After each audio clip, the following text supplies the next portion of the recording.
In this episode, we move into a subject that sits at the center of real business risk, because organizations do not simply protect computers for the sake of protecting computers. They protect the information those computers store, process, and move from one place to another. Sensitive data handling in the enterprise is really about understanding which information could cause harm if exposed, altered, misused, or destroyed, and then building habits and controls around that reality.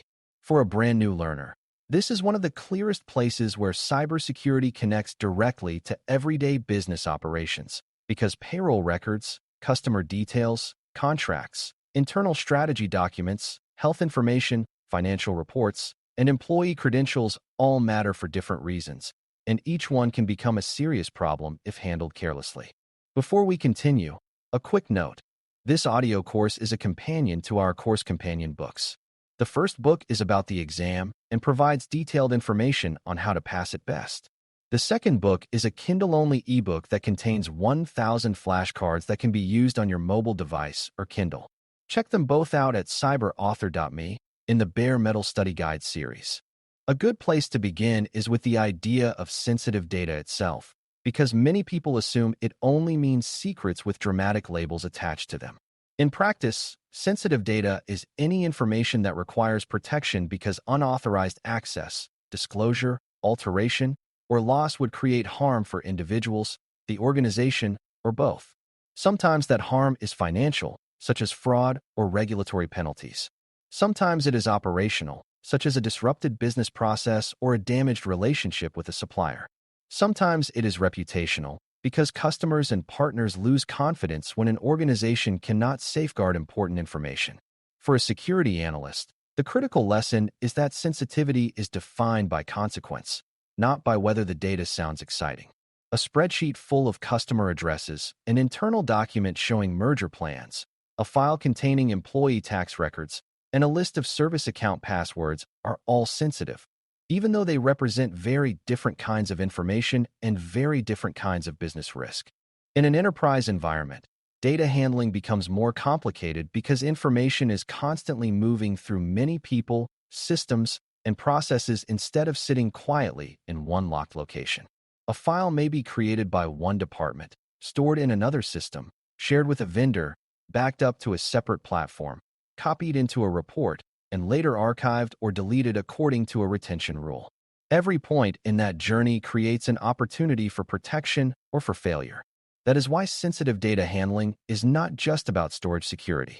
It includes creation, access, sharing, transmission, duplication, retention, review, and disposal. The enterprise part of the title matters because large organizations often have many business units, remote workers, third parties, cloud platforms, legacy systems, and overlapping workflows.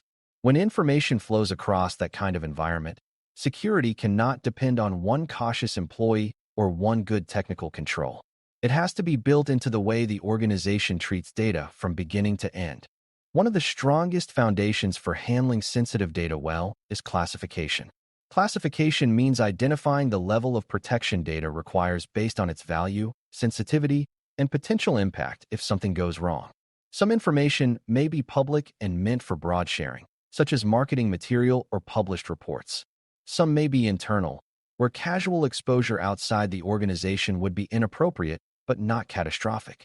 Some may be confidential or restricted, where misuse could cause meaningful financial, legal, privacy, or security damage. Classification matters because organizations cannot protect everything in exactly the same way without creating confusion, wasted effort, and misaligned controls.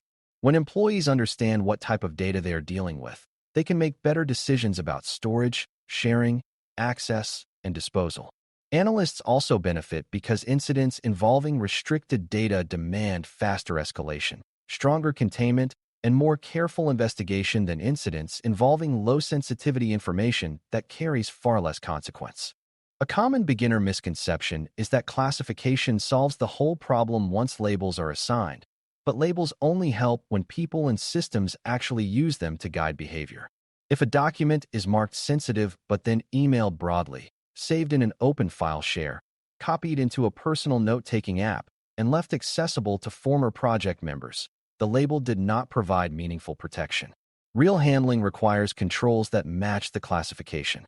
Highly sensitive information may need stronger access restrictions, tighter monitoring, approved storage locations, limited sharing paths, and defined retention periods.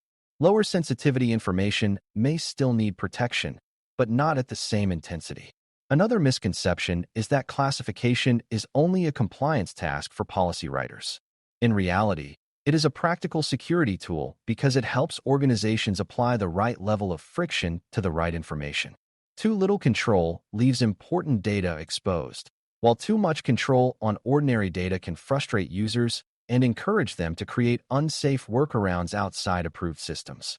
Access control is one of the most important parts of sensitive data handling because many incidents happen not through dramatic outside attacks, but through access that was broader than necessary in the first place.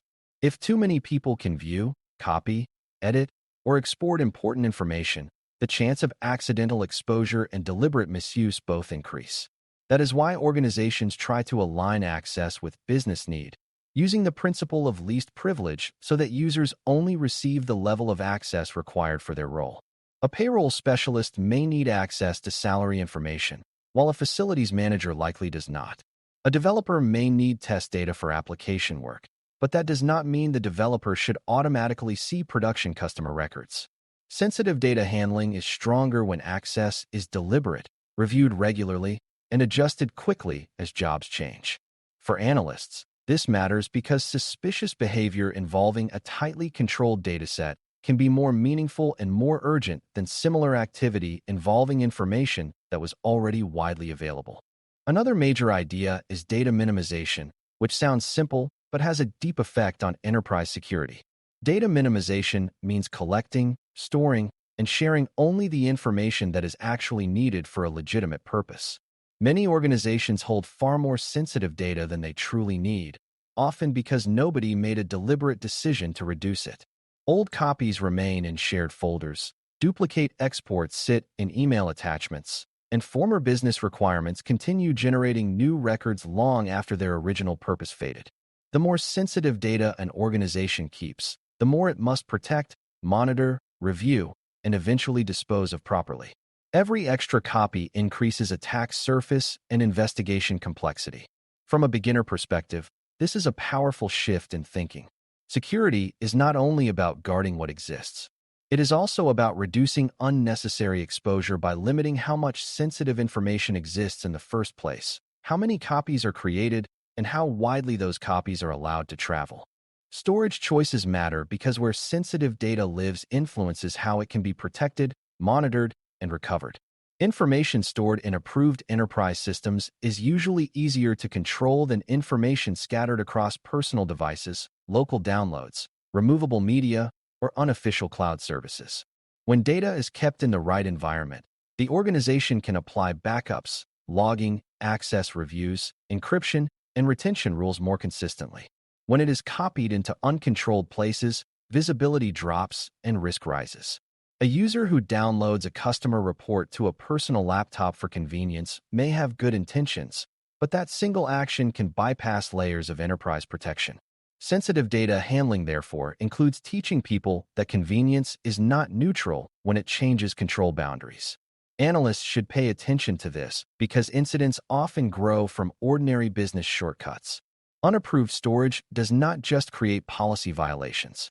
It creates blind spots where important information may be lost, stolen, or changed without the organization noticing until the damage is already done. Transmission is another major concern because sensitive data often becomes most vulnerable while moving between systems, departments, devices, or outside partners. Secure handling requires organizations to think carefully about how data travels and whether the chosen method matches the sensitivity of the information involved. Some communication methods may be acceptable for routine information but inappropriate for restricted records or large data exports. Protection during transfer often involves encryption, but encryption alone is not the whole answer. Organizations also need to consider whether the recipient is authorized, whether the destination is trusted, whether the transfer is expected, and whether the event can be monitored or audited later. A file sent to the wrong person through an otherwise secure channel is still a security problem. For new learners, this is an important lesson because technical protection and correct business handling must work together. Secure transport helps, but it does not fix poor judgment, weak recipient validation, or a culture where people share sensitive files too freely. Sensitive data handling also depends on understanding the full data lifecycle, because information should not be treated the same way forever. Data is created, used, modified, stored, shared, archived, and eventually destroyed. Each stage presents different risks and different responsibilities. Active data may need rapid availability for business operations, while archived data may require strong long-term protection with limited access. Some information must be kept for legal, regulatory, or contractual reasons, while other information becomes risky clutter if retained too long. Proper disposal is especially important because sensitive data is not truly protected if it lingers in forgotten folders, legacy platforms, backup media, or decommissioned equipment long after it should have been removed. A beginner should see lifecycle thinking as a way of asking not only how do we protect this data today, but also why do we still have it, who still needs it, and when should it stop existing at all. Those questions reduce risk in a way that technology alone cannot accomplish. Enterprise handling becomes even more challenging when third parties enter the picture. Vendors, contractors, consultants, service providers, and cloud platforms may all receive or process sensitive information on behalf of the organization. That does not remove responsibility from the enterprise that collected the data in the first place. In many cases, the organization still faces the legal, financial, and reputational consequences if that outside party handles the information poorly. This is why sensitive data handling includes understanding who else touches the data, what protections they provide, how access is limited, and what obligations exist if an incident occurs. A company may have strong internal controls but still experience a serious breach through a partner with weaker practices. For security analysts, that means data risk extends beyond the organization's own walls. Investigations, risk reviews, and monitoring strategies have to account for external relationships because trusted business connections are often the exact paths through which sensitive information moves most often and most quietly. Monitoring and detection are essential because it is not enough to write good policy and hope people follow it under pressure. Organizations need ways to notice when sensitive information is being accessed, copied, moved, or exposed in unusual ways. This can include observing large downloads, unexpected sharing activity, access from unusual locations, transfers to unapproved destinations, or repeated attempts to reach restricted records. One relevant concept here is data loss prevention, DLP, which refers to controls designed to help identify and reduce inappropriate movement or exposure of sensitive information. DLP can support security efforts, but the broader point is that visibility matters. Analysts need context around who accessed what, when it happened, from where, and whether the action matched the user's job and the normal pattern for that data. Good monitoring does not assume everyone with valid credentials is behaving appropriately. It recognizes that mistakes, insider misuse, compromised accounts, and process failures can all place sensitive data at risk even when the activity initially appears routine. People remain one of the biggest factors in this subject, because sensitive data handling is not only a technical discipline. Employees, managers, contractors, and administrators make decisions every day about what to collect, where to save it, whom to send it to, and how casually to treat it. A strong culture teaches that sensitive information deserves deliberate care, not because security is trying to slow business down, but because the information often represents customers, employees, intellectual property, and operational trust.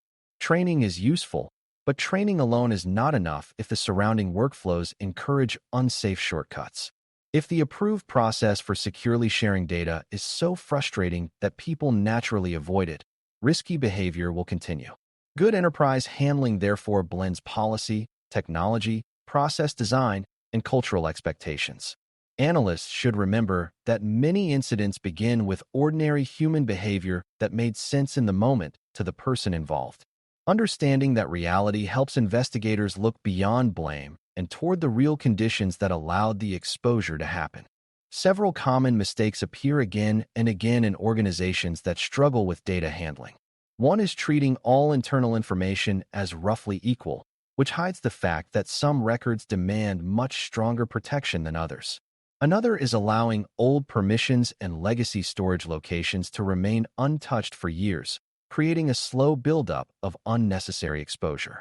Many organizations also underestimate the danger of duplication. Once sensitive information is copied into spreadsheets, email chains, project folders, and downloaded reports, control becomes much harder because the same data now exists in many places with many different rules around it. Some teams assume encryption alone makes their handling mature, but encrypted storage does not solve excessive sharing, poor retention, or bad access decisions. Others rely too heavily on trust in individuals rather than consistent process. For a beginner, these patterns are worth remembering because most sensitive data incidents do not come from one spectacular failure. They come from many small tolerances, shortcuts, and overlooked responsibilities accumulating over time. What should stay with you from this discussion is that sensitive data handling in the enterprise is really about disciplined stewardship of information that matters.